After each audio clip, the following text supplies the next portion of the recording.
কখনো কখনো আপনার পরিকল্পনা এবং আল্লাহর পরিকল্পনা একই রকম হয়। মাঝে মাঝে যেমন কখনো আপনি ইচ্ছা করলেন কোথাও যাওয়ার, আর আল্লাহ আপনাকে সেখানে যাওয়ার সুযোগ করে দিলেন। কোন একটি কলেজে ভর্তি হওয়ার ইচ্ছা করলেন, আর আল্লাহ আপনাকে সুযোগ প্রদান করলেন।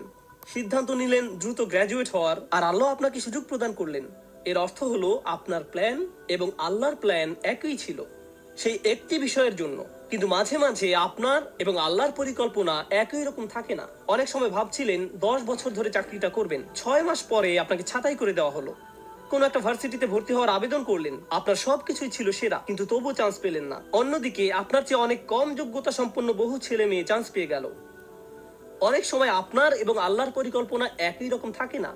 এই আয়াতগুলো শিক্ষা দিচ্ছে সব সময় সবকিছু আমার পরিকল্পনা অনুযায়ী কাজ করবে না। তবুও আমাকে পরিকল্পনা করে যেতে হবে, তবুও আমাকে চেষ্টা করে যেতে হবে। কিন্তু দিন শেষে আল্লাহ সিদ্ধান্ত নিবেন পরিকল্পনাটি বাস্তবায়িত হবে কি হবে না। আযকুর রাব্বাকা ইযা নাসিত। এরপর আসছে এই আয়াতের সবচেয়ে শক্তিশালী অংশ। আমি এর উপর অতিরিক্ত কিছু সময় ব্যয় করতে চাই। এটা আসলেই সমগ্র কোরআনের অন্যতম সুন্দর একটি শিক্ষা। যদি একজন মুসলিম এটা বুঝতে পারে, তার জীবনটা সহজ হয়ে যাবে। ওয়াকুল আসা আইয়াহদিয়ানি রব্বি লিআকরাবা মিন হাযা রাশাদা। এই শব্দগুলো হলো একটি দোয়া।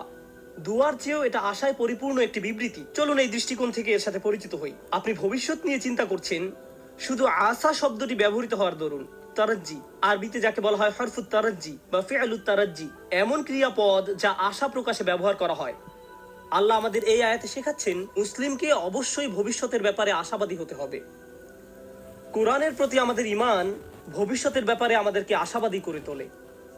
আমি পরোয়া করি না খবরে কি আসে, আমি পরোয়া করি না গতকাল কি ঘটেছে, এর আগের দিন বা এর আগের দিন কি ঘটেছে। আমি মুসলমানদের এমন গ্রুপের অন্তর্ভুক্ত হব না যারা বসে বসে বলে উম্মার পরিস্থিতি দিন দিন শুধু খারাপ থেকে আরো খারাপ হচ্ছে, ও আল্লাহ আর সামনের পরিস্থিতি শুধু আরো খারাপ হবে, সামনে আরেকটা ট্র্যাজেডি আসছে, আমি গ্যারান্টি দিচ্ছি দেখো কি ঘটে। তুমি মনে করেছো 9/11 খারাপ ছিল, কিছুই না, ওটা আসলে কিছুই না। ও মাই গড, দেখো এখন উম্মার কি অবস্থা হয় এবং দেখো তারপর কি হয়। এই মনোভাব সরাসরি কোরআনের আয়াতটির বিরোধী, শুধু আশা শব্দটির কারণে। আপনার তো এই আশায় বুক বাঁধার কথা যে আল্লাহ পরিস্থিতি উন্নত করে দিবেন আপনার নিজের জন্য, চারপাশের মানুষের জন্য, মানবতার জন্য। আপনার তো এই দৃষ্টিভঙ্গি থাকার কথা। তারপর তিনি বলেন, আর নিজের ভবিষ্যতের ব্যাপারে কি বলবেন? আসা আইয়াহদিয়ানি রব্বি, সম্ভবত আমার রব আমাকে পথ দেখাবেন। নিজের ভবিষ্যতের জন্য সবচেয়ে আশাবাদী কোন জিনিসটি আপনি পেতে পারেন? সবাই ভালো চাকরি চায়, ভালো অর্থনৈতিক অবস্থা চায়, ভালো পারিবারিক অবস্থা চায়, সুস্বাস্থ্য চায়। আমরা এগুলো সব চাই, কিন্তু জানেন সবচেয়ে মৌলিক যে জিনিসটি আমার আপনার প্রয়োজন, যা অক্সিজেনের চেয়েও বেশি মূল্যবান, তা হলো আল্লাহর হেদায়েত। একবার এটা পেয়ে গেলে সবকিছু ঠিক হয়ে যাবে, কিন্তু হেদায়েত না পেলে আপনার আসলে কিছুই নেই। এই আয়াত আশাবাদী করে তোলে যে আল্লাহ আমাকে পথ দেখাবেন।